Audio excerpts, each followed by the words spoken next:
എന്ത് കറി വെക്കും? എല്ലാ വീട്ടമ്മമാരുടെ ഒരു പ്രശ്നമാണ്, എന്താണ് ഈ കറി വെക്കുന്നത്. ഇന്നൊരു കുന്തവും ഇല്ല എൻ്റെ വീട്ടിൽ കറി വെക്കാൻ. ഞാനൊരു മാർഗം നിങ്ങൾക്ക് കൂടെ പറഞ്ഞു തരട്ടെ കൂട്ടുകാരെ. നിങ്ങൾ കറി വെക്കാൻ നിങ്ങളുടെ വീട്ടിലൊന്നുമില്ലെങ്കിൽ നമുക്കൊരു കാര്യം ചെയ്യാം. നല്ല 5-6 ഉരുളൻകല്ല് എടുത്തിട്ട് നല്ലതായിട്ട് കഴുകിയെടുക്കുക. എടുത്തതിന് ശേഷം അതിനകത്ത് മണ്ണും കല്ലും ഒന്നും ഇല്ല, നല്ല വൃത്തിയായിട്ട് കഴുകി വയ്ക്കുക. അതിന് ശേഷം കുറച്ച് ഉള്ളി എടുക്കുക. ഉള്ളി ഉണ്ടെങ്കിൽ മതി, ഇല്ലേ വേണ്ട. സവാള ഉണ്ടെങ്കിൽ മതി, ഇല്ലെങ്കിൽ വേണ്ട.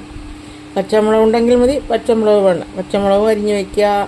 ഇഞ്ചി ഉണ്ടെങ്കിൽ ഇഞ്ചി അരിഞ്ഞ് വെക്കുക, ഇല്ലെങ്കിൽ വേണ്ട. പിന്നെ ഇതെല്ലാം കൂടെ ഒന്ന് കടുക് പൊട്ടിച്ച് വഴറ്റുക. വഴറ്റിയതിന് ശേഷം മുളക് പൊടി, മഞ്ഞൾപ്പൊടി, മല്ലിപ്പൊടി, ഗരം മസാല ഇത് ചേർത്ത് വഴറ്റിയിട്ട് നല്ല ചൂടുവെള്ളം ഒഴിച്ചൊന്ന് തിളച്ച് വരുമ്പോൾ ഈ ഉരുളൻകല്ല് പറക്കിയിടുക.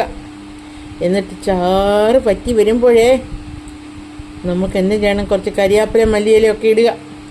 ശേഷം കുറുകി വരുമ്പോഴേ ഈ ഉരുളൻകല്ല് അങ്ങ് പറക്കി കളയുക. എന്നിട്ട് ആ ചാറ് കൂട്ടി നമുക്ക് ചോറുണ്ണാം. ആഹാരമൊന്നും ഇല്ല, ഈ കറി വെക്കാനൊന്നും ഇല്ലാത്തവരോട് ഈ പണിയൊക്കെ കേട്ടോ. അല്ലാത്തവരൊന്നും ചെയ്യരുത്, ഇത് അനുകരിക്കരുത്. അല്ലാത്തവരിത് അനുകരിക്കരുത്. കറി വെക്കാനൊന്നും ഇല്ലാത്തവർ മാത്രം അനുകരിക്കുക. എങ്ങനെയുണ്ട് എൻ്റെ ഐഡിയ?